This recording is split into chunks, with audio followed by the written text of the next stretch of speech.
वंदे मातरम। भारत माता की जय। नमस्कार। कल जो भी इमरान खान साहब के साथ हुआ उसका अफसोस है। ऐसा नहीं होना चाहिए था। हालात वैसे ही खराब थे पाकिस्तान के। बेरोजगारी, भुखमरी, रोजमर्रा की चीज़ों का अभाव, उस पर थे उनकी मृत्यु। उनके पैर पे गोली लगने के बाद वहाँ पर आगजनी, तोड़फोड़, ये घटनाएं घट रही हैं। यानी पाकिस्तान और पीछे की ओर जा रहा है। पाकिस्तान के साथ हालात जो भी हैं, हम भारतीयों को उसका दुख है। हम महसूस कर सकते हैं कि वहाँ पर किस तरीके के हालात होंगे। और ये साहब हम जानते हैं कि ये मानवता के खिलाफ सारी चीज़ें हैं। ऐसा नहीं होना चाहिए। अच्छा, उस जिसने इमरान खान साहब पे गोली चलाई उसका मैंने अभी अभी अभी न्यूज़ पे इंटरव्यू देखा। उसने कहा कि मैंने गोली इसलिए मारी कि वो खुद को नबी बता रहा था और एक नबी के अलावा दूसरा कोई नबी हमारा है नहीं। साहब, इस कट्टरपंथी से कब बाहर निकलेंगे? इन विचारों से कब बाहर निकलेंगे? अगर मैंने बोल दिया कि मैं भगवान हूँ, अहम ब्रह्मस्मि, तो वैसे ही हमारे यहाँ कहा जाता है, कोई दो राह नहीं। अगर किसी ने बोल दिया तो सब आपको मालूम है ना कि वो आपकी नज़र में नबी है या नहीं है, या आपकी नज़र में ईश्वर है या नहीं, आपको तो अच्छे तरीके से मालूम है। आप अपनी आत्म विवेचना से देख लीजिए साहब, वो ईश्वर है या नहीं है। उसके बाद कोई फैसले लीजिए। धार्मिक कट्टरता उन्माद पर है। ये पूरा मानव जाति का ये ऐसी मानसिकता आहित करती है। हम निश्चित रूप से, मुझे गर्व है, मुझे फक्र है अपने भारत पर कि हम ऐसी कट्टरवादी चीज़ों से दूर हैं, ऐसी कट्टरवादी सोच से दूर हैं। हम केवल शांति का, भाईचारे का, सर्वहित सुखाए, सारा परिवार, सारा देश मेरा परिवार है, ऐसी भावना। हम जब प्रार्थनाएं करते हैं तो लास्ट में, अंतिम में जय घोष बोलते हैं कि विश्व का कल्याण हो। उस भावना के साथ आगे बढ़ते हैं। ये वो भारत है कि जब आज से 300-400 साल पहले कोई मानने को तैयार नहीं था कि पृथ्वी गोल है। थोड़ी सी मैं बात करूंगा तो हजारों साल पहले साहब हम लोग को भूगोल पढ़ते थे। भूगोल यानी पृथ्वी गोल, हजारों साल पहले पढ़ते थे। वो भूगोल तो छोड़ दीजिए साहब, खगोल पढ़ते थे, खगोल विज्ञान। ये थी हमारे यहाँ की असीम शक्तियाँ, असीम खोजें। तो हम क्यों ना गर्व करें अपने भारत पर। और हर भारतवासी को होना चाहिए कि इसने जो दिया है वो विश्व में किसी ने नहीं दिया है। और मैं भारतीय हूँ, मैं उस देश का वासी हूँ जिसने ज्ञान, विज्ञान, सब कुछ दिया पूरे विश्व को। और आप कहते हैं साहब कि हमारा धर्म है तो हम अलग विज्ञान पढ़ाएंगे, अलग ज्ञान पढ़ाएंगे। कैसे पढ़ाएंगे साहब? H2O को आप क्या लिखेंगे? फिर से नहीं का खा गा खा, आप फिर से ABCD, फिर से अपना विज्ञान के तरीके कहाँ पहुँच जाएंगे? आप कैसे वक्तव्य देते हैं? लेना तो हमारा ही पड़ेगा आपको। जो खोजे हैं उसी पर तो आपको चलना पड़ेगा। तो आपके लिए तो फक्र का विषय हुआ कि हम हिंदुस्तान के हैं भाई, यहाँ की सब कुछ हमारा है। साफ है एकदम, इसमें कोई दो राय नहीं होनी चाहिए किसी की भी, और ना हो सकती है।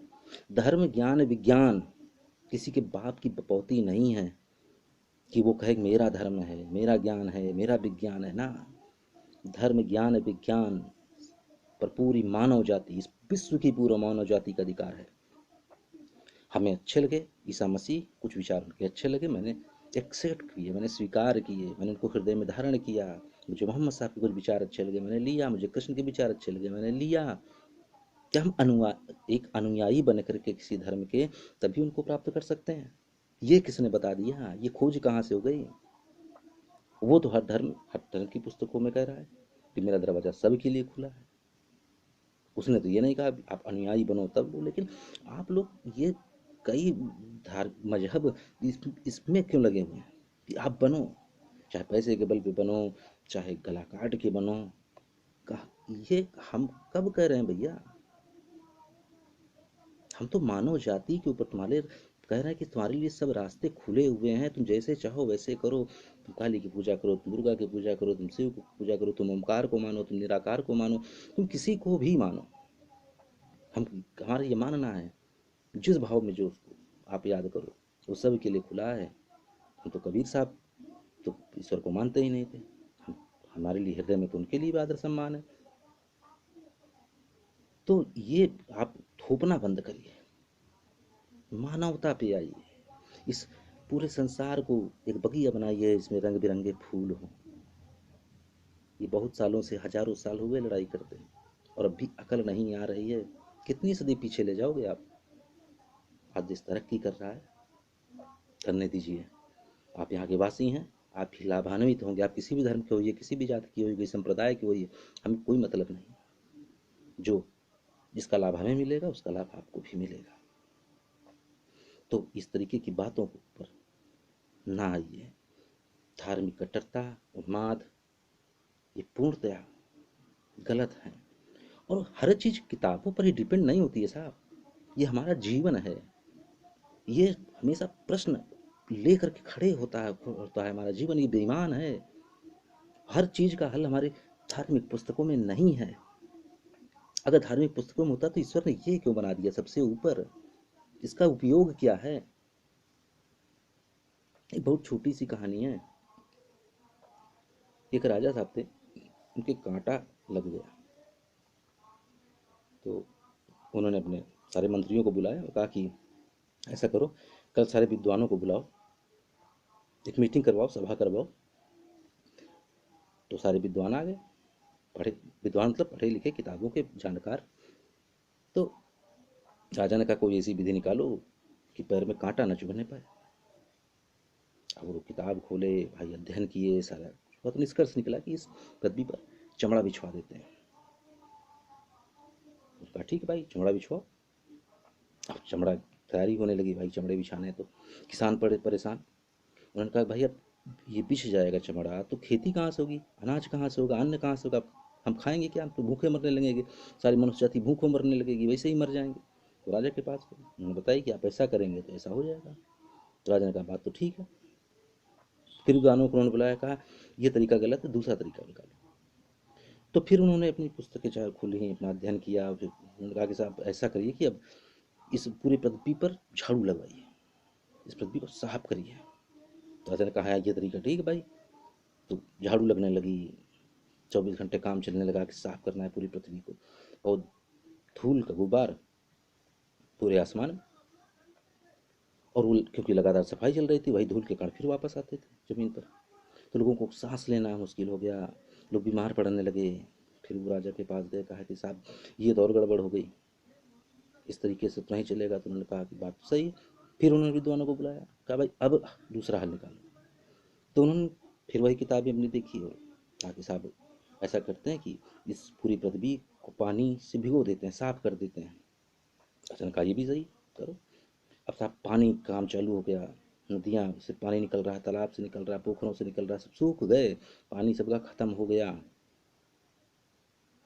फिर एक मुसीबत खड़ी हो गई। राजा ने कहा भाई ये भी तरीका गलत है, और देखते हैं क्या हो सकता है।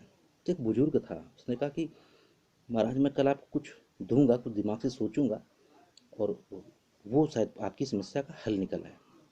सम्राट ने कहा ठीक है।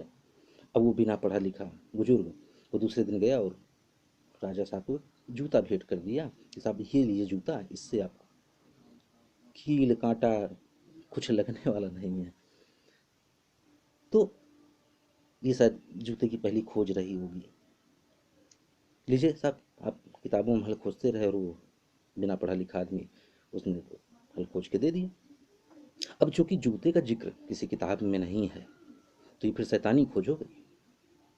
भाई अगर ईश्वर ने जूता बनाया होता, अगर हमको जूता जरूरी होता तो ईश्वर खुद बनाता जूता, लेकिन ईश्वर ने ऐसा किया नहीं। तो उन्होंने कहा कि महाराज ये तो शैतानी खोपड़ी है इसकी, इसके ऊपर शैतान है और उसने ऐसा काम कर दिया है जो नैतिक रूप से उचित नहीं है, और आप ये पहनेंगे तो 50 मुसीबतें घेर लेंगी आपको। राजा ने कहा बात तो सही है भाई, अगर ईश्वर ने बनाया होता हमारे काम को तो क्या किया, जिन्होंने कहा कि साहब इसको सूली पर चढ़ा दो, क्योंकि विद्वानों से वो ज़्यादा विद्वान हो गया, तो बहुत बड़े खतरे की थी, सूली दे दी गई। तो मेरे कहने का तात्पर्य ये है कि हर चीज़ किताबों पर उपलब्ध नहीं है। जब कोई महापुरुष कभी वक्तव्य देता है अपना, वो किताबों से नहीं देता, अपने विवेक से, अपने मानसिक चेतना से, जहाँ वो जागृत हुआ है उससे देता है। तो कृपया करके इस पूरे विश्व को मानवता का संदेश दीजिए, किसी का खून न बहे, सहयोग, आप जिस देश में रहते हैं उसका सहयोग करिए, उसके खिलाफ आवाज़ ना उठाइए। आपने जो कुछ भी लिया है इसी देश से लिया है, ये देश आपको समर्पित रहा है। और देखिए साहब, नेताओं का काम नेताओं का काम तो लड़ाना ही है, और अब 50 हो 60 70 साल से देश आज़ाद हुआ उसके पहले से लड़ते चले आ रहे हैं।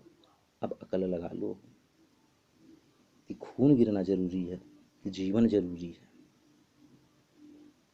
धर्म सबका है, हम किसी को भी, धर्म का हो, मजहब का हो, किसी का भी, हमें किसी को आपत्ति नहीं, हम किसी पर आपत्ति नहीं करते हैं। बस इतना चाहते हैं कि पूरा विश्व कल्याण को प्राप्त हो। हालात की बिगड़ रहे हैं, लेकिन फिर भी अंदर ये भावना है कि पूरे विश्व का कल्याण हो, सब सुख शांति से रहें। भारत माता की जय। वंदे मातरम।